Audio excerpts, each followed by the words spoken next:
Hey everybody, it's John, and I'm going to do my daily update for today. Let's see, what is today? It is Friday, January 17th, 5:28 p.m., which means it's day 9 of my 30-day juice fast. And I thought I'd do something a little bit different today and show you guys my juicer, and for those who maybe don't know how it works, and I'll juice my dinner before your very eyes. So let's get started. So I'm using my camera phone, so if it's a bit shaky, I'm sorry. So this is my juicer. This is the juicer, the Breville Juice Fountain Plus. We'll go over the parts. It's got 2 speeds, high and low. This is the bin where all of the solids come in. You feed everything through this chute. It's a 3-inch chute, and then it has down in there the centrifugal blade. So it's got 2 blades in the center that are going, I think, at probably a 45-degree angle. I don't know if you can see that. And then around it is these little grater type blades, and they're very sharp, and this spins really, really fast. And this is the plunger, which fits in like so. The only bad feedback that I have about this juicer is that you can put a plastic bag in here to catch some of the things that come through, and sometimes it might leak right here. And if you have it too high when you're juicing something like an apple, if a chunk gets flown or flung to the back, it might cause leaking through this seam right here. If you keep it on the right speed though, and you push the plunger down slowly, it stops some of that, but I still get leaks on these 2 edges back here. And I've contacted Breville, and they said to make sure that it was seated correctly and all that kind of stuff. So for safety, this bar comes up and clicks into place, so that makes sure that you can't turn it on. The juice comes out here this spout, and this nifty little carafe holds a liter, and it's got a little partition here that actually catches the foam when you pour the juice, which is nice. And then there's my blender in case I want to use that. I should probably put that away. So I'm making a kind of garden variety juice, and this is what's going to go in it. So I have an orange bell pepper that I cut and de-seeded. I have some celery, 2 Roma tomatoes, a zucchini, 2 carrots, and I'm just going to finish off this bag of spinach that I have here. And when I'm done juicing this, I'm probably going to end up putting it on the stove and warming it up slightly.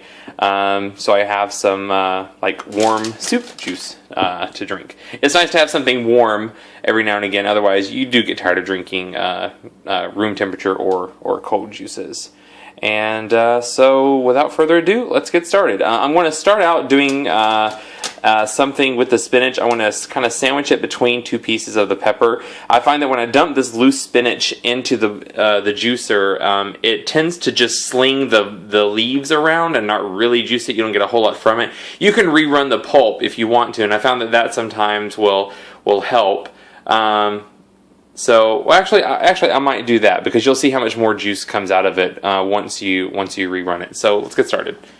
So I apologize for any noise. I'm not going to try to deafen it or even edit it, so you might have to turn your computer volume down. So this is on low speed.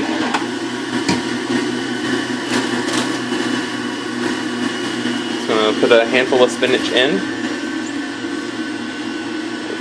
without getting it all over the counter. I'm doing it anyway.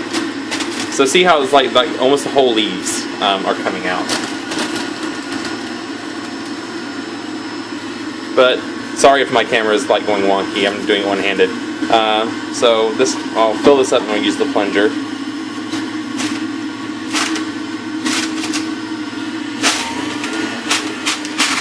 So there's a little juice coming out. I can probably get more if I run it again, which I probably will.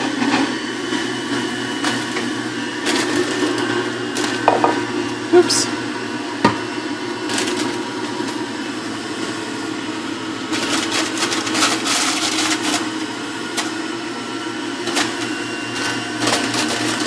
So I'm just finishing this bag off here. The great thing about this is a pretty long feed tube, so like my fingers aren't going to get way down in there and get chopped off or anything, so I feel pretty safe and kind of pushing it down in there with my hands. To get the juice that might be hanging around here, I'm going to go ahead and do a soft vegetable like my zucchini here. Get my plunger and help push that down.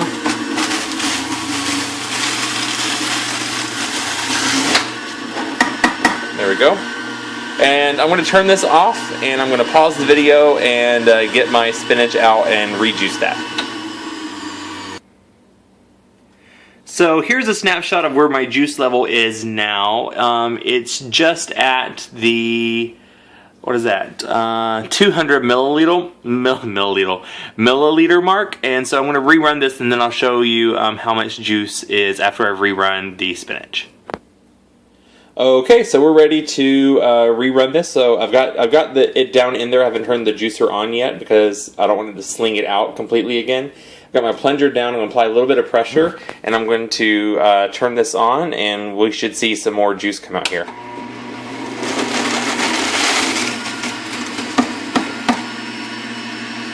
There we go. So like maybe another 10 to 20 milliliters. Not a whole lot, but when you're juicing like this every day, every little bit counts. You paid for it. You want to get every bit you can out of it. So I'm going to go ahead and continue with the other veggies here. So I've got my celery.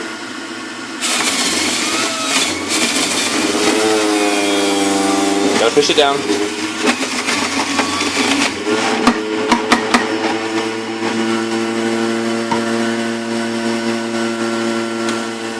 My orange peppers. Love orange peppers.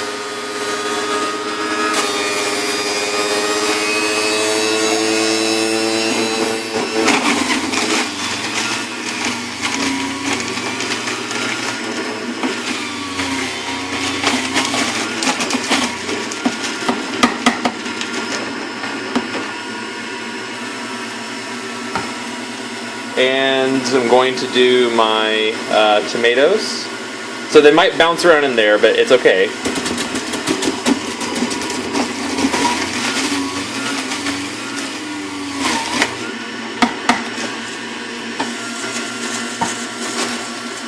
My other tomato.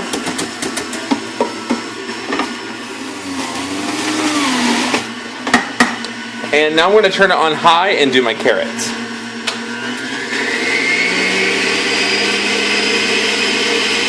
So you see it's cleaning out as it's spinning faster, a little more of that pulp.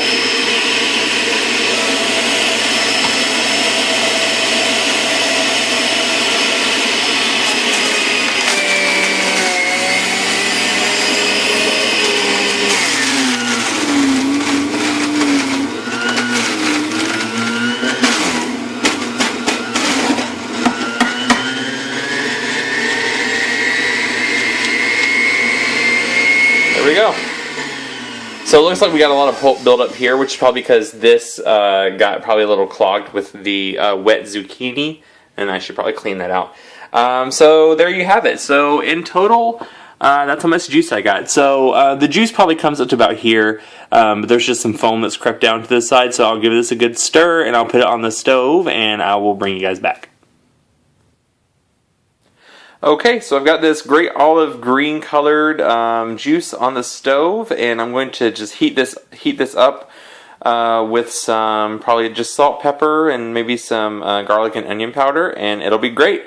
A great warm dinner while juicing. And important to note, and I've done my research, is that when you're doing this, make sure that you don't bring it up to the simmer. You just want to warm it up slightly. If it comes to a simmer, then it's gone too hot, and you might be killing off your nutrients that are in the juice.